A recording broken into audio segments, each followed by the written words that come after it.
Pues buenos días a todos y bienvenidos a una nueva dosis de la píldora. En la edición de hoy os voy a hablar sobre el ensayo clínico y algunas generalidades del mismo. Los puntos en común que tienen todos los ensayos clínicos, todos los tipos de estudios destinados a validar o a rechazar una hipótesis, son los que se presentan en este esquema.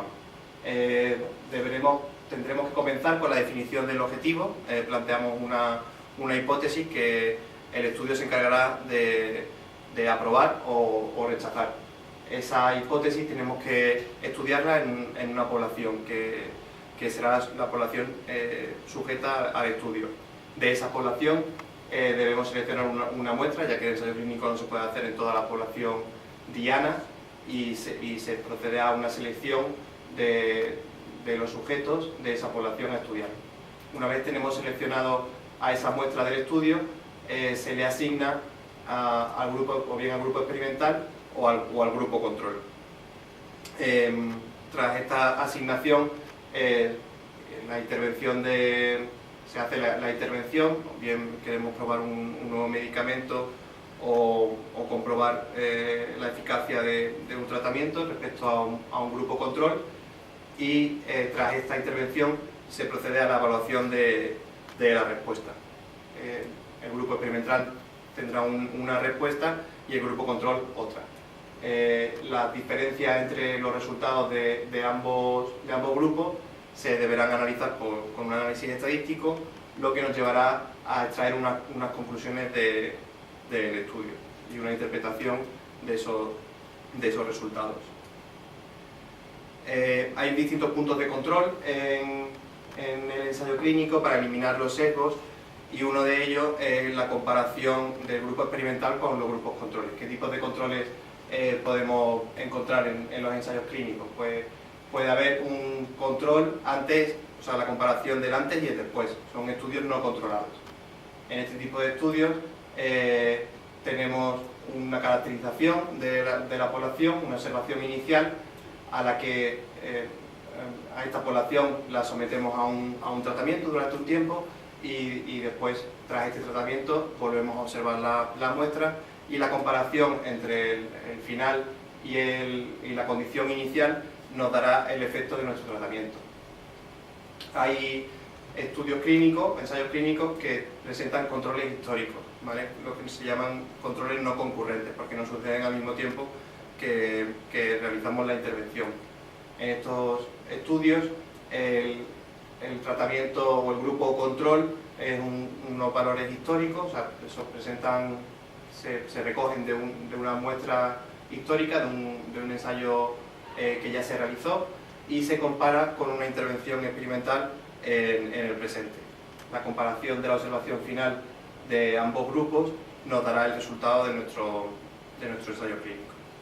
Y después tenemos los controles concurrentes, que son aquellos que suceden, o sea, que se recogen al mismo tiempo que se recogen los datos experimentales. La comparación de la observación final en ambos grupos nos dará la diferencia sujeta al grupo, a nuestro abordaje experimental, a nuestro tratamiento. Los tipos de controles que se pueden utilizar, pues un control negativo, el efecto un placebo, una medicación activa que ya está comercializada y se conoce su eficacia en esa patología. Puede ser un no tratamiento, que a los sujetos no se les someta a ninguna intervención, o puede ser el tratamiento habitual, el de la práctica clínica.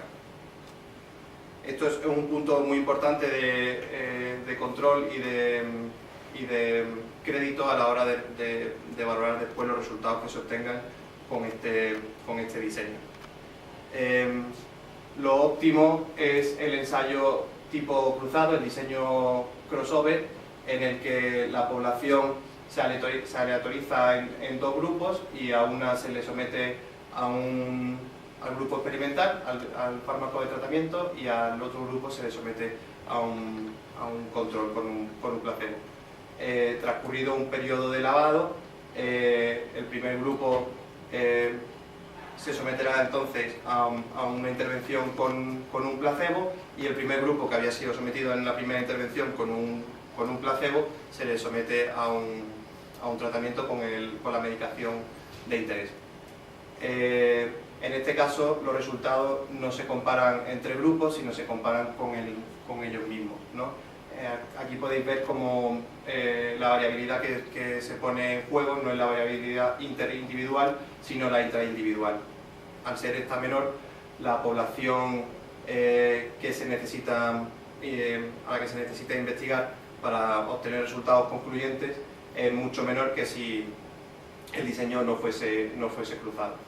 Hay algunos inconvenientes, algunas salvedades, y es que la intervención para este tipo de diseños no debe causar ningún efecto irreversible, en el que el hecho de hacer una intervención no cambie los parámetros clínicos de esa población, de manera que después el tratamiento con el grupo control no sea comparable con esta otra intervención. Eso es lo que se llama el efecto secuencia, es decir, que no sea lo mismo hacer este diseño que o sea, primero el fármaco y luego el placebo, que primero el placebo y luego el fármaco, y después está el efecto periodo, y es que la población debe mantenerse constante, como son estudios más largos, debe permanecer constante a lo largo de todo el tiempo del estudio, que dura el estudio. Otro punto de control que elimina los sesgos es la asignación de los sujetos. Tiene como objetivo distribuir a los participantes en dos grupos que sean lo más comparables posible. En este caso, pues la asignación aleatoria o la aleatorización pues establece que cada sujeto tenga la misma probabilidad de ser asignado a un grupo, a cada uno de los grupos del estudio. Se evitan con este procedimiento los sesgos de asignación, y es importante y esto después es una variable que deberá ser chequeada, que los grupos mantengan unas condiciones homogéneas, que sean comparables entre sí. Fijaros la diferencia en los resultados cuando establecemos aleatorización ciega, aleatorización no ciega, o no hay ningún proceso de aleatorización. Aquí se presentan los valores de las variables que favorecen al tratamiento respecto al control. Si no hay aleatorización, todos los estudios favorecen como resultado la variable del tratamiento. En cambio, esos valores se ponderan si se ha producido previamente una aleatorización ciega de los pacientes o de los sujetos en ese estudio. Y lo que remarcaba antes, que después del ensayo y después de terminar el estudio clínico, debemos asegurarnos de que las dos muestras eran homogéneas en sus parámetros clínicos, bioquímicos y en sus características demográficas, para que la comparación se pueda establecer, ¿no? Otro punto de control para evitar sesgos es la evaluación de la respuesta. Para ello, lo que se hace es un proceso de enmascaramiento en el que el paciente no conoce si está recibiendo medicación o está recibiendo placebo. Fijaros qué diferencia hay en las variables, en los valores de variables. Si el paciente cree que está tomando medicación y realmente toma medicación, hay un efecto significativo, por ejemplo en este caso en pérdida de peso, y hay un efecto en los efectos, o sea, hay un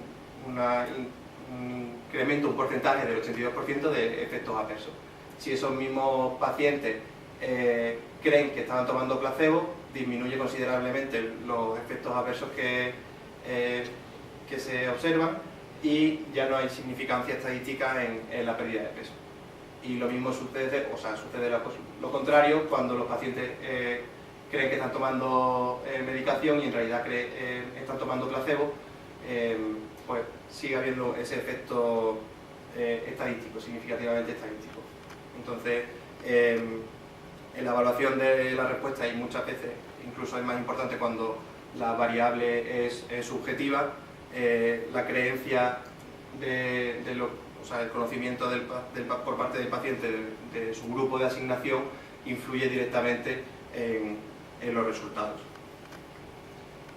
Así que volviendo al esquema inicial del diseño y de los puntos de control en un ensayo clínico, hemos visto cómo en el proceso de asignación es necesario establecer un procedimiento de aleatorización para asignar de forma equitativa los pacientes o los sujetos a un grupo experimental o a un grupo control. En la evaluación de la respuesta hay que proceder a un enmascaramiento para que no tanto ni el médico ni el paciente sepa cuál es el grupo al que ha sido asignado, y también en el análisis estadístico, que sea totalmente objetivo y ciego por parte de las personas que revisan esos datos.